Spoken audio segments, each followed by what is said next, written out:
지금 바울이 갈라디아 교회에 지금 편지를 쓰고 있는 이유가 분명히 있었죠. 그 이유는 바울이 1차 선교를 마치고 49년도에 안디옥쯤에 있는데 이 자기가 전도했던 갈라디아 교회에 유대인의 교사들이 와서 바울이 전한 복음이 틀렸다면서 자기들이 전하는 복음이 맞다 이렇게 얘기를 하는 것입니다. 그래서 두 개의 복음이 생긴 거죠. 과연 어떤 복음이 옳을까요? 그들의 주장은 바울의 복음이 틀렸다고 말하면서 이렇게 근거를 대는 거예요. 바울은 예루살렘 사도들에게 복음을 배웠는데 바울 자신의 사유, 추론 등으로 복음을 잘못 변형해서 잘못 가르치고 있다. 이렇게 얘기를 하고 있는 거예요. 그래서 오늘 본문의 내용은 사실 이러한 주장에 대해서 바울이 논증해서 변증하는 겁니다. 나는 잘못된 복음을 가르치지 않고 올바른 복음을 가르치고 있다. 이것을 논증해야 되는데 그 논증의 첫 번째가 내가 사람에게 받지 않았다라는 겁니다. 사람의 뜻으로 따라 된 것이 아니다. 이거는 내가 복음이 뭔지 내가 한번 묵상하고 철학적으로 생각하니까 하나님의 구원이 이렇게 되는 거야. 내가 어떤 철학적 명상을 통해서 묵상을 통해서 된 것이 아니다라는 의미가 있고요. 사람에게서 받은 것도 아니요 배운 것도 아니요 복음이 누구 사도들이나 제자들이나 뭐 이런 사람들에게 내가 배워서 공부해서 이 전하는 복음을 만든 것이 아니다. 이 이야기를 하고 있는 것입니다. 왜 사람이 꼭 아니어야만 되겠습니까? 여러분, 사람은요, 아무리 그가 철학적으로 어떤 진리를 내도 그건 다 주관적입니다. 주관적이에요. 우리가 상대적이기도 하고 주관적에서 나는 옳다고 생각하지만 얼마든지 아니요 라고 할 수 있는 게 사람의 사상과 철학들 아닙니까? 여러분, 상대적 진리라는 게 뭐냐면 우리 구약에는 자가 없을 때는 다 큐빗은 여기서 여기고 뼘은 요거죠. 우리가 뼘은 잘 아니까. 내가 뭐 집을 짓는다고 할 때 저쪽에 있는 사람이랑 오른쪽으로 10뼘만 하자. 그래가지고 기둥을 세우고 쟀는데 서로 삐뚤하게 될 수 있어요. 왜 그렇습니까? 뼘이 다르니까요. 기준이 다르면 이처럼 제대로 될 수가 없는데요. 바울은 지금 뭘 얘기하는 거냐면 내가 전한 너에게 복음은 사람을 따라 된 게 아니라 하나님에게서 왔다 이 얘기를 하면서 반론을 하는 겁니다. 그게 바로 뭐냐면 계시입니다. 계시. 이 계시라고 하는 이 단어는 뭐냐면 원래 감추는 것을 들춰내다 이 뜻인데요. 복음은 사람의 생각하거나 고안해낸 게 아닙니다. 하나님이 영원전부터 비밀로 만들어낸 경륜인데 그것을 이때에 감춰졌던 것을 들춰낸 게 계시고 자기가 이 복음을 계시로 받았다 이렇게 하는 거죠. 그래서 하나님이 나타내 준 이 계시된 복음이야말로 자기 게 아니라 하나님의 메시지죠.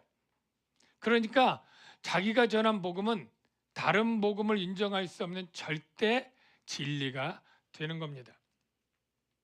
여러분 성경이 모두 몇 권인지 다 아시죠? 몇 권입니까? 네, 66권이죠. 근데 성경이 66권 외에 처음 정할 때는 훨씬 더 많았습니다. 캐톨릭에서는 외경이라고 해서 열 몇 권의 성경이 더 있고요. 그리고 가경이라고 하는 게 있어요. 가경은 정말 가짜 성경이죠.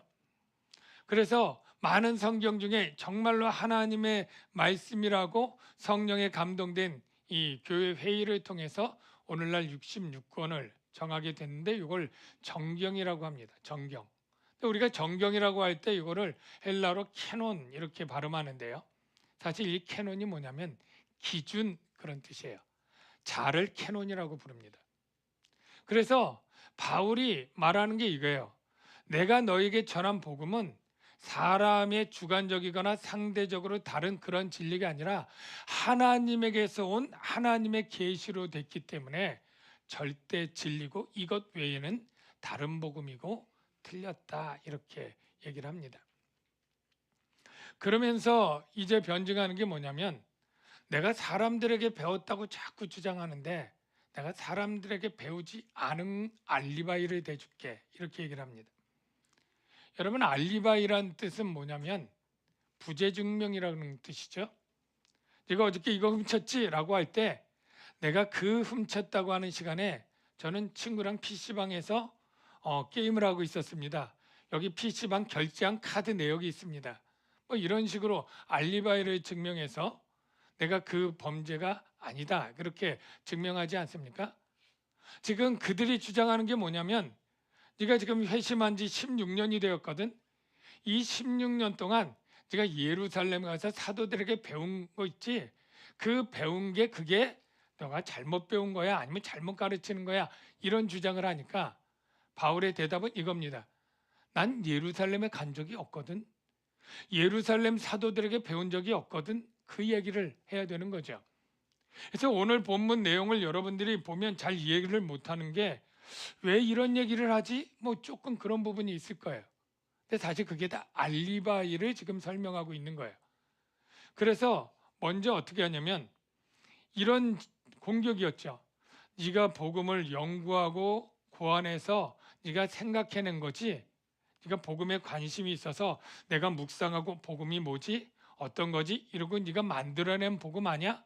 라고 하는 질문에 대한 답변이에요. 근데 바울의 답변은 이겁니다. 난 복음의 복자도 관심이 없거든.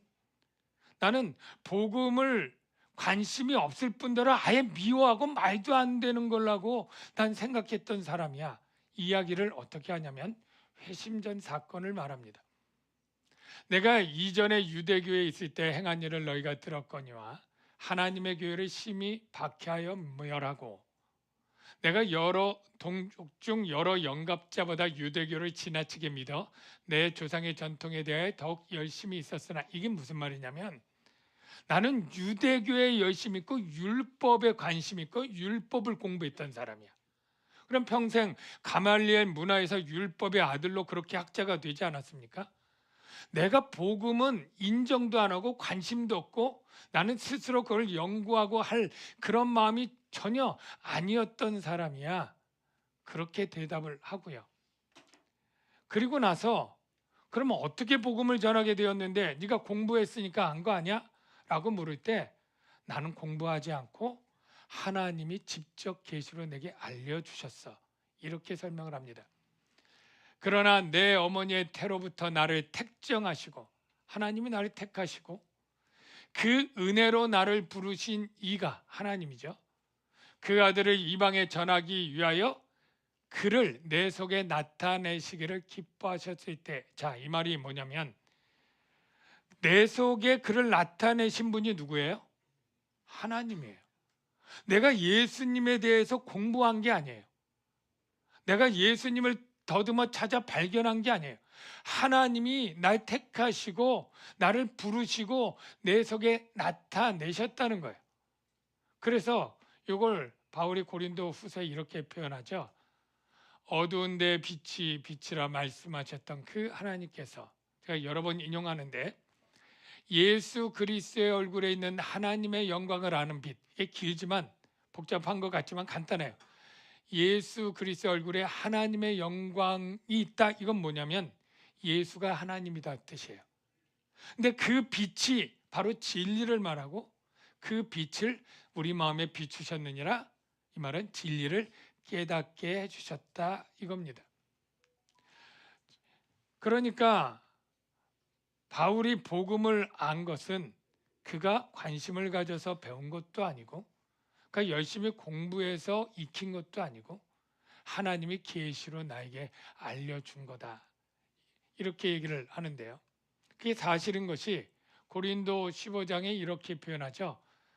부활하신 예수님 사흘 만에 살아나사 맨 나중에 만삭되지 못하여 난 자 같은 내게도 보이셨느니라.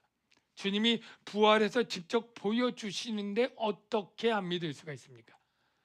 나는 사도 중에 가장 작은 자라. 사도긴 사도이지만 겸손하게 표현을 하죠.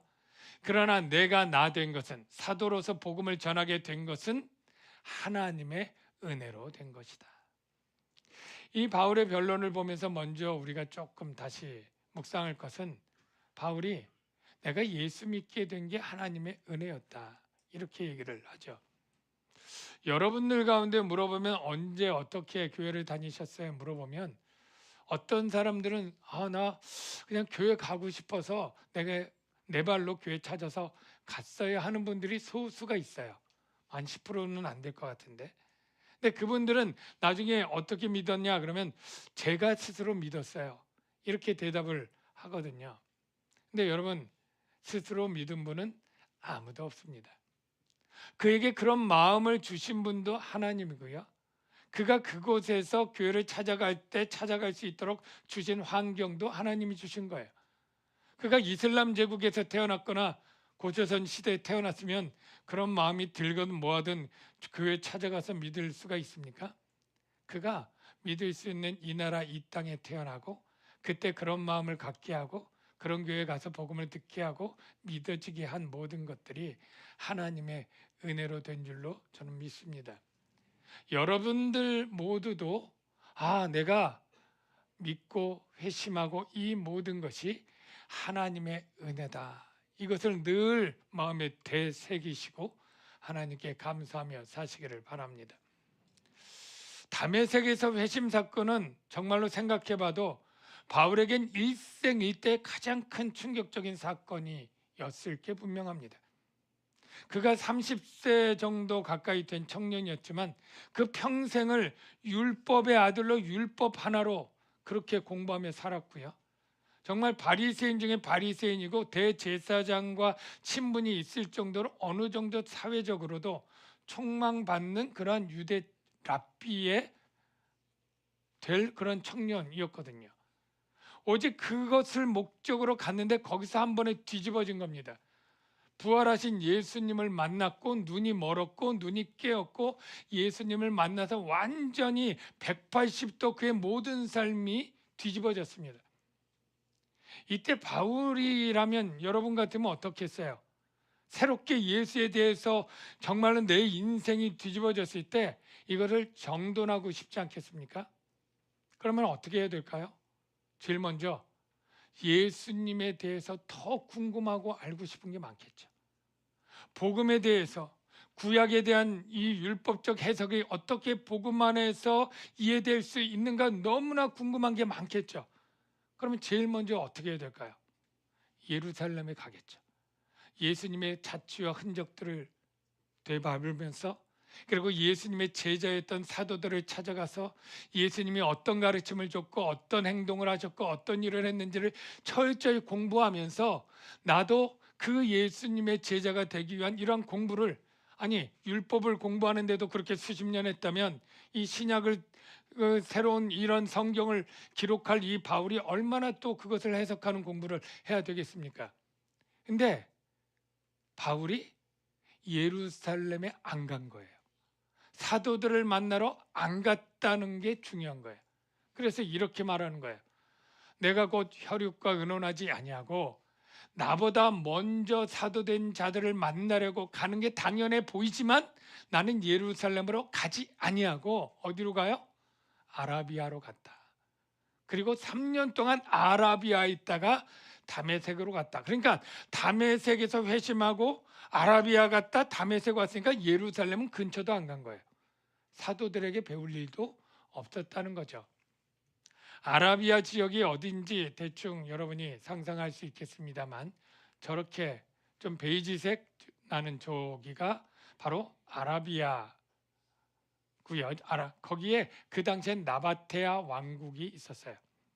근데 나중에 이렇게 에피소드를 보면 이 나바테아 왕국의 왕한테 바울이 찍혀가지고 나중에 다메섹으로 돌아올 때 바울을 잡아 죽이려고 그들이 군병을 보냈다는 얘기를 우리가 전에 듣게 되는데요. 다메섹에서 아레다 왕, 나바테아 왕국의 아레타스 4세 왕인데요. 그가 40년까지 통치한 왕입니다. 역사와 성경이 동일하게 갑니다. 그 고관이 나를 잡으려고 다메섹 성을 지켰으나 나는 광주리를 타고 들창문으로 성벽을 내려가 그 손에서 벗어났노라. 이 이야기가 바로 그때 정황을 보여줍니다. 그러면 여기서 궁금한 게 바울이 예루살렘에 가서 사도들에게 배우는 게 제일 상식적이고 한데 왜 아라비아로 갔을까? 왜 갔을까요? 왜 아라비아? 여러분 성지순례 이스라엘이나 애굽이나 이렇게 다녀오신 분들 있죠. 그리고 시내산 가신 분도 있을 것 같은데요. 여러분 시내산 가신 분들 조금 뭐 이상한 생각 안 들었나요? 저도 시내산 가서 추억이 그 해 뜰 때 올라가서 맛있는 라면 사 먹은 기억이 아주 좋습니다. 근데 제가 그때 궁금한 게 그 가이드에게 물었는데 근데 여기 200만 명이 어디에서 머물렀다는 거예요? 물었는데 가이드가 잘 모르더라고요.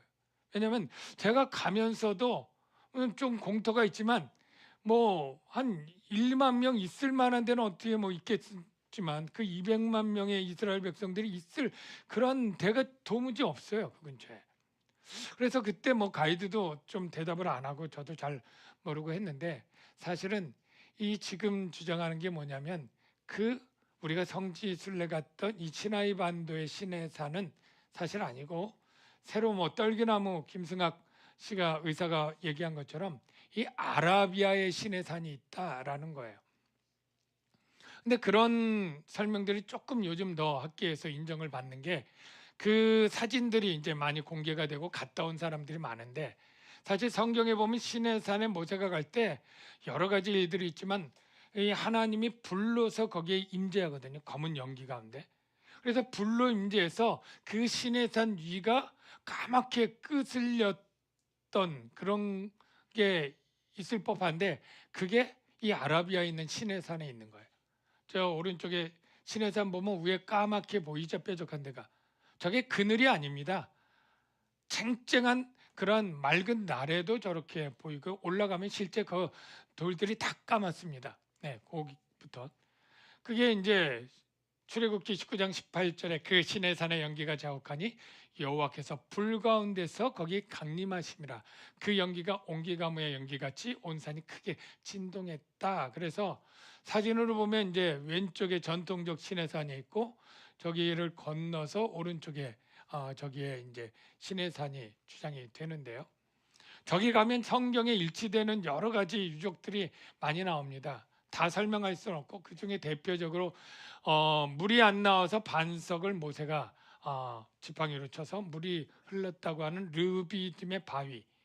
저기 바위를 보면 멀리 보이지만 가운데가 갈라져 있고요. 저기 물이 나온 흔적이 보이고 저 바위가 작지 않습니다. 아파트 한 7, 8층처럼 아주 큰 것이고 사람은 그 밑에 아주 작게 보입니다. 그리고 그 옆에 호렙산에 엘리야의 동굴로 추정되는 동굴이 보이고요. 그래서 이 성경에 보면 이게 뭐 한쪽 주장만 아니냐. 근데 성경도 바울도 이렇게 표현합니다. 갈라디아서 첫 서신할 때 이 갔다 온 이 시내산을 얘기를 하는데 비유로 이렇게 말하죠.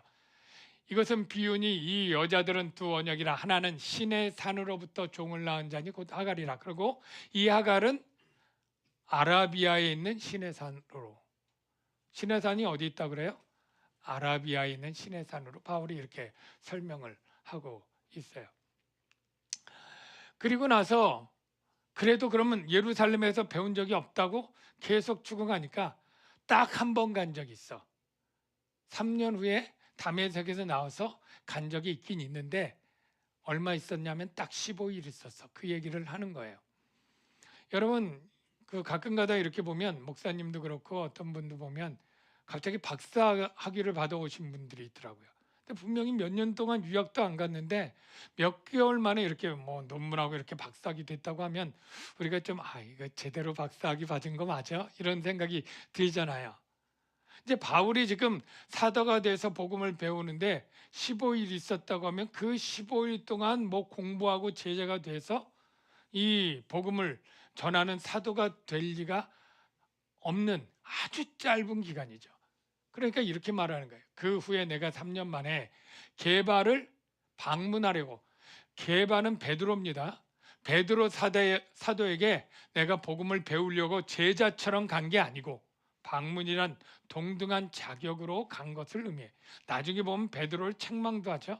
그러니까 내가 베드로한테 복음 배우는 제자로 간 게 아니고 그냥 동등한 자격으로 방문해서 갔고 예루살렘에 올라가서 그와 함께 뭐 1년을 지내서 6개월을 지내서 딱 15일 있었는데 그때 어떻게 내가 복음 배우고 제자가 되겠냐 그 얘기를 하는 겁니다. 근데 거기 사도들 두루 그냥 한 강좌씩 맡아서 배울 수도 없었는 게 내가 주의 형제 야고보 12제자는 아니죠. 사도들을 보지 못했다 이렇게 설명을 하는 거예요. 그러면 왜 사도들이 그때는 다 어디 뭐 사역 나가서 못 받느냐 하면 바울이 예루살렘 3년 만에 방문했을 때 다른 사도들도 바울을 무서워했습니다. 왜 무서워했냐면 저가 저러다가 언제 이 스파이처럼 우리 다 이 총총 이렇게 점조적으로 있는 우리를 다 알고 한꺼번에 밀고 해서 잡아가려면 어떻게 해? 이래가지고 사도들도 바울을 만나기를 꺼려했어요. 그 얘기가 이제 사도행전에 이렇게 기록이 되어 있었죠. 바울이 예루살렘에 가서 간 거 3년 만에 간 거죠. 제자들을 사귀고자 하냐? 다 두려워하여 그가 제자됨을 믿지 아니했습니다. 그래서 바나바가 간신히 사도들에게 가서 그러니까 사도들도 안 왔던 거예요. 사도들에게 가서 설명을 하죠. 얘가 어떻게 다메섹에서 회심했고 주님이 그에게 말씀해서 얼마나 전도를 지금 열심히 하고 있고 뭐 이런 얘기를 하니까 그제서야 조금 만나는 일이 있었다 이야기를 하면서 바울이 말하려는 본심은 뭐예요? 내가 사도들에게 복음 강좌 듣고 제자가 된 일이 없다 그 얘기를 하는 거예요. 그러면서 다음 얘기는 뭐냐면 내가 15일 동안 있었어도 공부한 게 아니라 전도하러 다니느냐고 시간이 없었다 그 얘기를 합니다. 사울이 제자들과 함께 있어 예루살렘에 출입하여 또 주 예수의 이름으로 담대히 반하고 전도했죠. 헬라파 유대인들과 함께 말하며 변론하니 그 복음을 변론하고 다녔죠. 그래가지고 15일 다 채우지도 못하고 그 사람들이 죽이려고 힘쓰거늘 형제들이 알고 가이사랴로 데리고 내려가서 다소로 보내니라 피난시켜 보냈습니다. 그래서 갈라디아서 1장 20절에 지금 본문에 이러죠. 보라 내가 너에게 쓰는 것은 하나님 앞에 거짓말이 아니로라. 그 후에 내가 수리아와 길리기아 여기가 다소 있는 지방이거든요.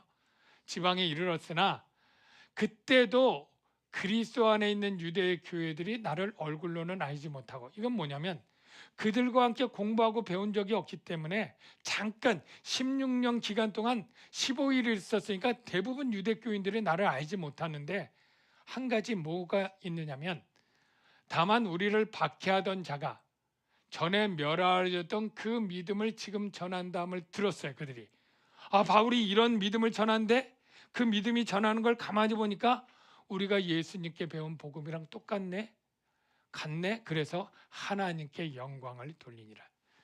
그래서 바울이 지금 은근히 말하면서 논증하는 게 뭐냐면 너희들이 예루살렘에 가서 내가 사도들에게 배워서 그 배운 복음이 틀렸다고 하는데 애당초 나는 예루살렘에 16년 동안 간 적이 없어. 배운 적도 없어. 15일 동안 갔지만 그때도 배우러 간 게 아니고 동등하게 방문하러 갔고 그때도 전도하다가 쫓겨서 갔고 예루살렘 가지도 못하고 지금 몇 년 동안 10년 동안 수리아와 길리기아만 있다가 온 거야. 내가 언제 배웠겠어? 그 얘기를 한 거죠. 지금 이렇게 흐른 가운데 그래서 바울이 전한 복음이 계시고 완전한 절대 진리다. 이야기를 논증해 가는 과정 가운데 여러분에게 제가 성경을 이해하라고 좀 정확하게 쭉 딱딱하지만 설명을 드렸고요. 여기서 한 가지 조금 제가 생각하고 싶은 것은 바울이 광야로 갔다고 했잖아요. 여러분 광야로 왜 갔을까? 여러분 광야 좀 가보셨나요? 성지 가면 이제 광야 체험을 우리 반나절 정도 합니다. 반나절만 가도 재미없고 똑같아가지고 지루하고 또 위험하고 그러죠. 제가 가끔 보다가 제 수준에 정말 이해 못하는 사람들이 혼자 배낭 메고 며칠씩 산에 가서 혼자 텐트 치고 혼자 있는 사람들은 저는 정말 좀 이상하더라고요. 예. 저는 독서실에 공부하러 갈 때도 친구 불러서 같이 웬만하면 같이 가는 사람이 있어야 힘을 얻는 스타일인데 또 혼자 있어야 힘을 얻는 사람도 있으니까 뭐 그건 다양하게 생각을 하는데요. 정말 광야는 외롭고 힘든 곳이거든요. 지내기 힘듭니다. 영국의 어떤 그 회사에서 그 직원들에게 상품을 걸고 어떤 문제를 냈어요. 어떤 문제냐면 런던에서 그 아래쪽에 있는 어떤 도시였는데 그 도시 이름은 기억 안 나는데 그 도시까지 가장 빠르게 가는 방법을 내는 사람에게 포상을 주겠다. 예를 들면 우리 남양주에서 지금 통영에 가는데 가장 단시간에 갈 수 있는 교통편이든 방법을 얘기하는 사람에게 상을 주겠다. 뭐 이런 건데 그러면 여러분 어떤 것 떠오르세요? 비행기를 타고 어디까지 가서 거기서 뭐 어떻게 가든지 아니면 그냥 새벽에 스포츠카를 타고 그냥 여기서부터 냅다 달리든지 뭐 여러 가지 방법들을 막 생각해 내겠죠. 거기서도 이제 그런 일이 있었는데 1등으로 당첨된 그런 방법이 여러분 뭔지 아십니까? 그 1등이 뭐냐면 사랑하는 이와 같이 간다 였어요. 우리가 사랑하는 사람이랑 뭐든지 같이 하면 시간 가는 줄 모르고 그 시간이 짧게 느껴지지 않습니까? 우리가 함께 한다는 게 참으로 사람에게 중요한데 바울은 자기가 여태까지 있었던 가족들, 친구들, 그리고 동료, 랍비들 그때까지 율법을 같이 하면서 다녔던 모든 사람을 놓고 혼자 광야로 갔습니다. 왜 혼자 그것도 뭐 일주일, 2주일 정도가 아니고 한 달, 2달도 아니고 무려 3년을 그 광야로 갔는데 광야가 여러분 상상하듯이 거기 먹을 게 많습니까? 재밌는 놀이가 있습니까? 좋은 사람들이 많습니까? 아니면 자기를 가르쳐 줄 교회가 거기 미리 있었습니까? 아무래도 광야는 아무것도 없고 핍절한 곳이 광야입니다. 그런데 이 광야에 미리 간 사람들이 있습니다. 누구냐면 성경의 가장 위대한 두 사람, 바로 모세와 엘리야죠. 모세와 엘리야가 이 광야를 갈 때 그 환경은 거의 최악으로 죽음을 피해 도망간 때였습니다. 모세를 볼까요? 바로가 이 일을 듣고 모세를 죽이고자 찾는지라. 왕이 죽이려고 하면 죽는 거죠. 모세가 바로의 낯을 피하여 미디안 땅에 머물었고 거기서 양떼를 쳤고 나중에 하나님의 산 호렙에 이르렀다. 이런 얘기가 있습니다. 여러분 시내 산을 조금 크게 볼까요? 저렇게 생겼습니다. 저 위에 까맣고 큰 산이고 밑엔 광야고 그리고 오른쪽에 튀어나온 게 저게 이제 봉우리가 호렙산입니다. 그리고 그 안에 엘리야의 동굴로 추정되는 굴들이 저렇게 있죠. 아무것도 없죠. 정말. 여기에 모세를 이어서 또 유명한 구약의 인물 하면 모세와 엘리야죠. 엘리야가 여길 갑니다. 그 역시 죽음을 피해서 도망가듯이 거길 가는데 역시 왕이었던 이세벨이 죽이겠다 하니까 여기를 도망갑니다. 엘리야가 그 음식물을 힘을 의지하여 40주 40야를 가서 하나님의 산 호렙에 이르니 그때 하나님의 말씀이 임했다 이렇게 되어 있습니다. 바울이 이 모세와 엘리야가 머물러서 하나님의 음성을 들었던 걸 알기 때문에 자기가 스스로 찾아갔다 볼 수도 있지만 저는 하나님이 바울을 그리로 인도했다 이렇게 생각을 합니다. 광야는 스스로 가고 싶어서 가게 되는 곳은 아닙니다. 그러나 상황상 어쩔 수 없이 가게 되는 곳이기가 쉬워요. 예수님이 광야에 가서 40일을 금식할 때 스스로 간 것이 아니고 성령이 이끌어서 이끌려 가셨다 기록되어 있는 것이죠. 우리 인생 가운데도 광야의 길이 때때로 옵니다. 누구나 원하진 않습니다. 그러나 그 광야의 길로 하나님은 우리를 이끌어 가시죠.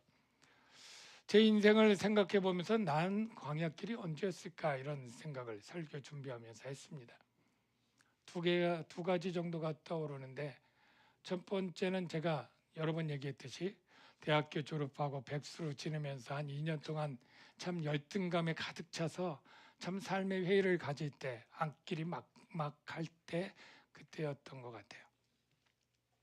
또 하나는 제가 이제 좀 신학을 하기로 결정을 하고 일부러 궁핍하게 되어서 모든 재산을 좀 죽게 드리고 그냥 그 30만 원 가지고 생활을 하는데 제가 그 신학교를 보내줬는데 인천에 어디 있는 그런 시골에 있는 작은 학교였는데 제 순종해서 거기를 가는데 전철 타고 버스 타고 가는데 버스 토큰을 아끼려고 좀 짧은 거리는 걸어가면서 찬양을 하면서 갔는데 그때 불렀던 찬양이 지금도 기억나고 그 찬양 부를 때 굉장히 하나님이 은혜를 많이 주셨던 기억이 납니다. 어떻게 보면 우리 인생 스스로 광야길을 좋아서 가는 사람은 없지만 하나님은 우리 앞에 광야길을 어느 정도 걷게 하시죠.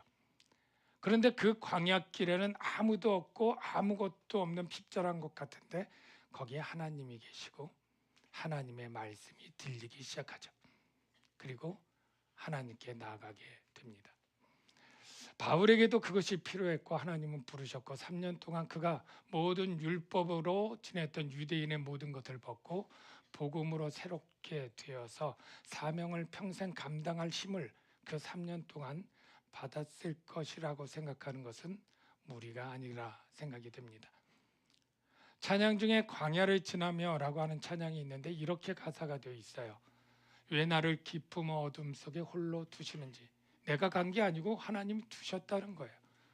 어두운 밤은 왜 그리 길었는지, 나를 고독하게, 나를 낮아지게, 기댈 곳이 아무것도 없게 만들어서 하나님에게만 기대도록 하나님이 하신다는 거죠. 주님만이 내 도움, 사람은 아무 도움이 안 되고 주님만 내 친구가 되는 그런 광야로 우리를 인도하신다. 여러분이 병실에서 오래 앉아있는 그때가 광야일 수도 있고 여러분이 궁핍 가운데 외로울 때 힘들 때도 광야일 수 있어요. 광야길은 우리가 원치 않지만 하나님은 때로는 네가 그 길을 걸어야 너는 성숙하게 되고 하나님의 일을 감당하게 될 거야 우리에게 세미한 음성으로 말씀해 주는 길이기도 합니다. 우리 같이 찬양하면서 여러분의 인생 가운데 광야길이 오거든 두려워하고 슬퍼하지 말고 하나님을 만나시고 하나님과 함께 동행하면 그 어떤 길도 힘들지 않고 외롭지 않을 수 있어요. 하나님과 함께 하시는 은혜가 있기를 주의 이름으로 축원합니다.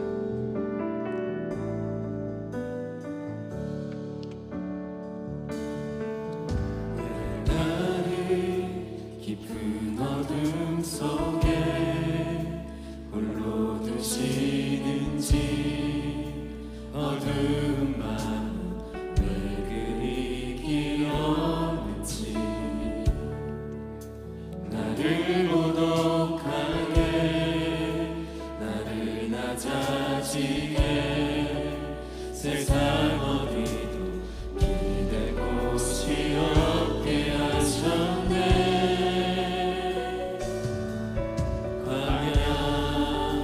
광야에 서 있네.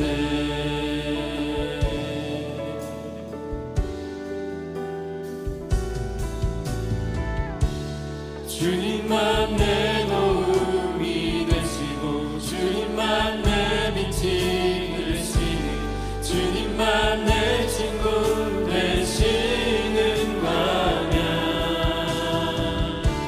주님 손 놓고는 단 하루도 살 수 없는 곳 광야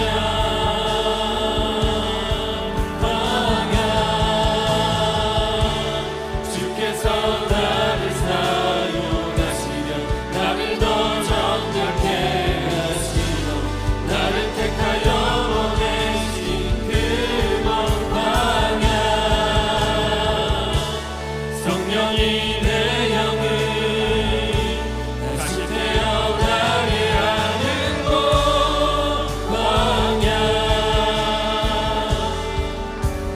광야에 서 있네.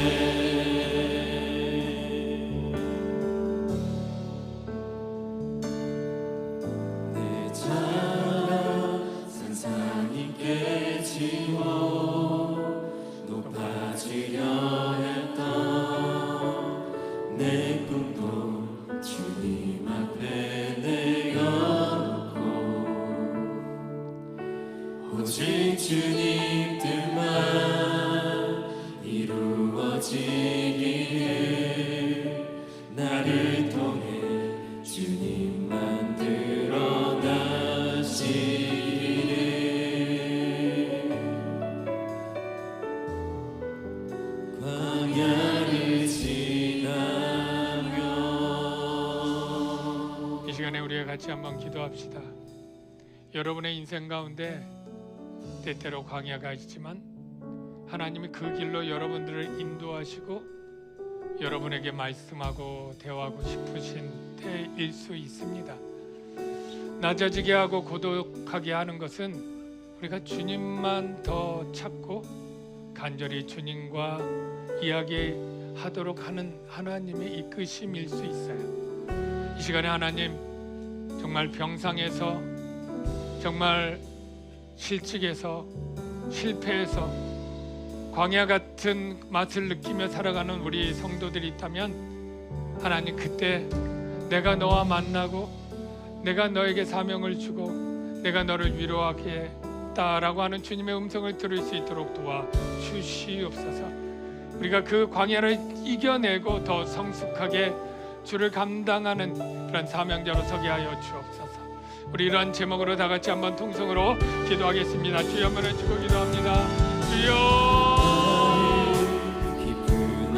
아버지 하나님, 이 시간에 우리 사랑하는 성도들 아버지 하나님 어렵고 아버지 하나님 낙심되는 그런 광야의 길에 아버지 하나님 함께하여 주시고 주님, 우리가 원치 않고 가고 싶지 않은 그런 광야의 길, 아버지 하나님 그곳에 하나님이 기다리시고 하나님 우리를 인도하시고 아무것도 없다고 하지만 그곳에 하나님이 계셔서 아버지 하나님, 그 광야에서 하나님을 찾게 하시고 하나님을 만나게 하시고 하나님의 새 미안을 기도하게 하시고 주여, 우리 아버지 정말 병상 실패했고 외로운 아버지 하나님,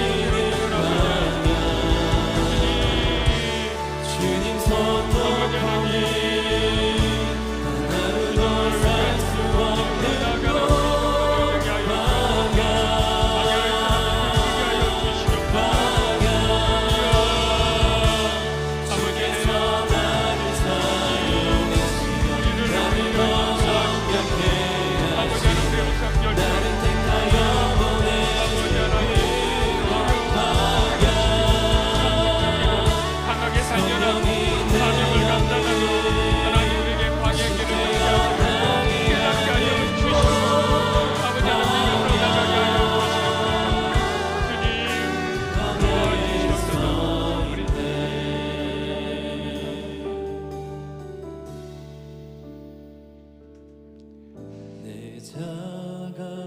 산산이 깨지고 높아지려 했던 내 꿈도 주님 앞에 내어놓고 오직 주님 뜻만 이루어지기를 나를 통해 주님만 드러나시기를